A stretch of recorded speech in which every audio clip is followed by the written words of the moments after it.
efficiency. It means that say for example person A is working as a carpenter. Now he is made to work as a plumber. Next day he is made to work as a say electrician. So he can perform all the jobs with equal efficiency. Means he will be a good carpenter, he will be a good plumber, and he will be a good electrician, and so on. Right? This means this is meant by perfect mobility among the factors. It means that if a factor of production is being used at one particular place, it can be used in some other place with same efficiency. Or you can say, suppose today I am teaching economics, then tomorrow I teach you chemistry, then I teach you biology, then I teach you physics, math, all with the equal efficiency. But practically it is not possible. So it is just the assumption of the perfect competition. And its implication is, you can simply see the implication that skills can be learned easily.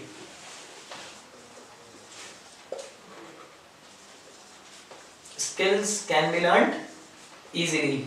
It is very easy to acquire the skills for the factors of production or for the labor. Okay, so if this particular feature is asked, then you will explain the meaning of this perfect mobility, and you will also explain that its implication is to that the skills can be learned easily, but practically it is not possible. Okay, then the last feature is no transportation cost.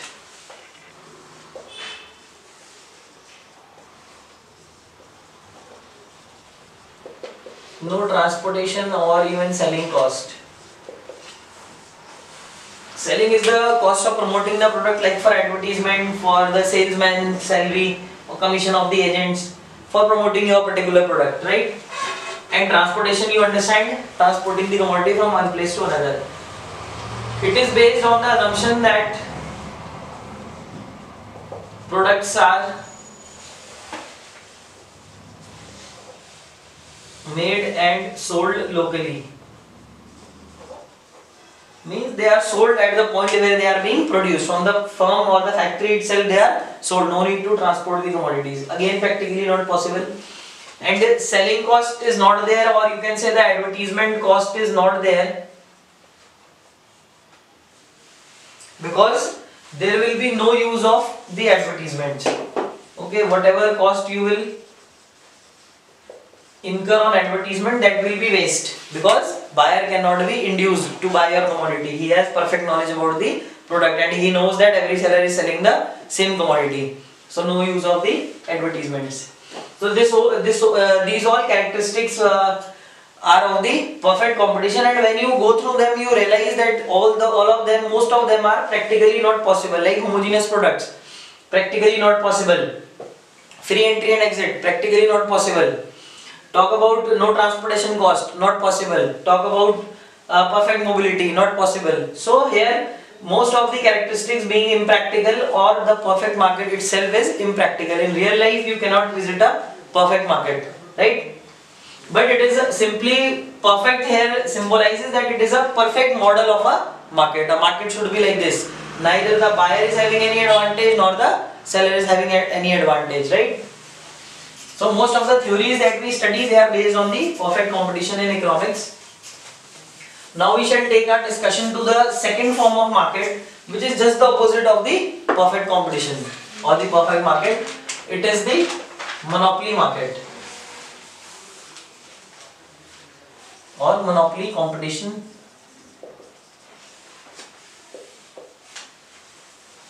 Again, to understand this, we can simply break the two words into two. Mono means single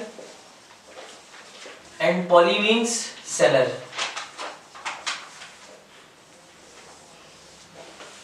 Okay, so the name itself suggests single seller. It is a market structure where there is a single seller selling the product which has no close substitutes with full control over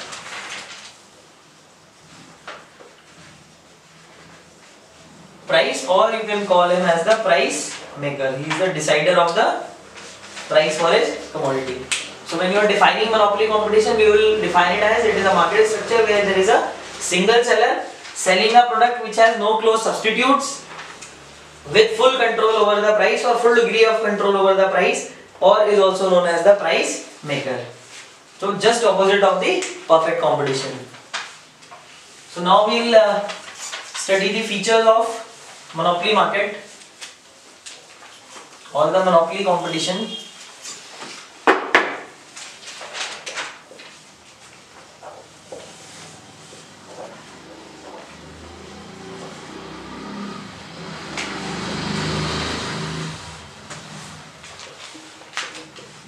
First and foremost is the single seller. So as the name says, single seller, there is only one seller of that particular commodity. Like for example, you can take the Indian Railway or Electricity Supply Board, where there is single supplier of the commodity. Like if you talk about a little, say 10 or 15 years back, Johnson & Johnson was having monopoly in the baby products. Similarly, for certain period of time, IBM or Microsoft had the monopolies over their certain products, right?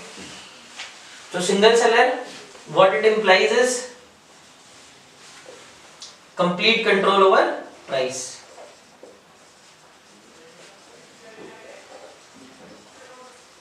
Or you can say complete control over the output. He can influence the output and price of the commodity. Or the terminology used is price maker. The firm is a price maker and the firm is the industry itself. Okay, because there is only one firm. So here you cannot differentiate between industry and a firm. So if this is asked, the implication is complete control over the price. For the second feature, even we have the same implication. The second feature is no close substitute.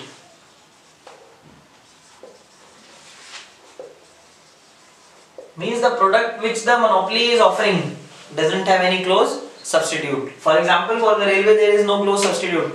Either you have the airways or you have the roadways. They are different from the railway. Close substitute would mean that they are almost similar.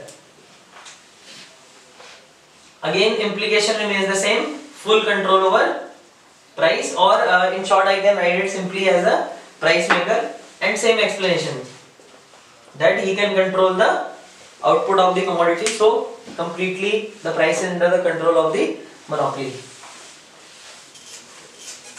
Then third important feature which gives rise to the monopoly, that is restricted entry. Remember, a market can remain monopoly only when this feature is present, restricted entry. It means no other firm can enter the market, because as soon as any other firm enters the market, it will not remain as monopoly. The restricted entry may be due to, or this question can be even framed as the causes of monopoly, or it can also be framed in the form of why is there a single seller under monopoly.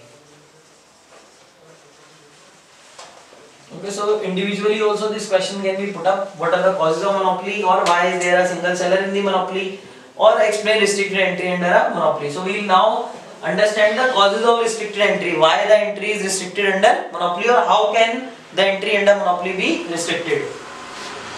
The first is the law of land. Law of land means the government rule, like, or you can simply call it as government legislation, where the government has made a rule that no other firm can enter. Example, the Indian Railway. Like if many of you may be aware that even the Ambanis wanted to start railway service in India, but they were denied by the government because government wanted to keep the railway under its own monopoly.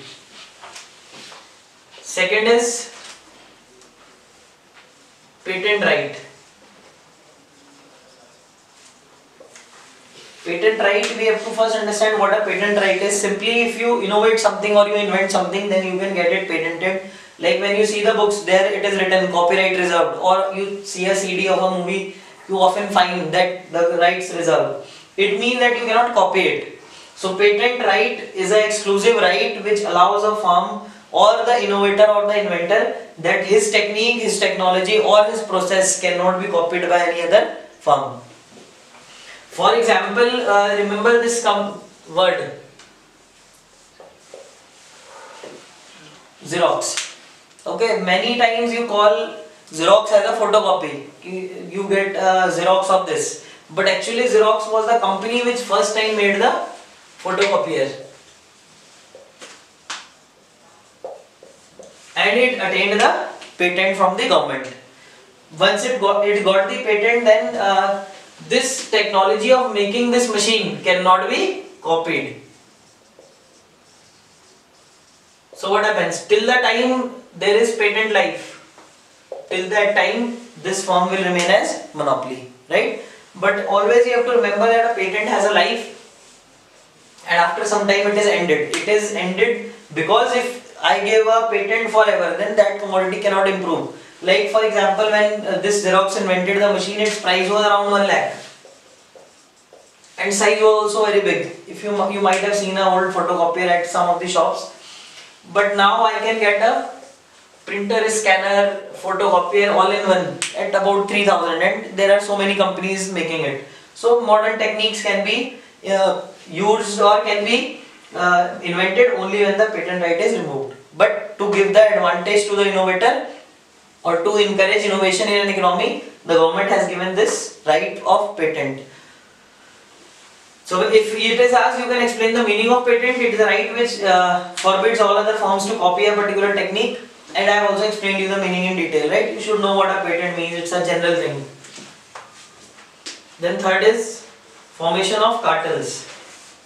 Cartel is another technical term which means when few firms join to act as single firm. Suppose there were say 3 firms in a market, A, B and C, they all join and form a single firm, ABC Limited. Okay, so it again creates a monopoly.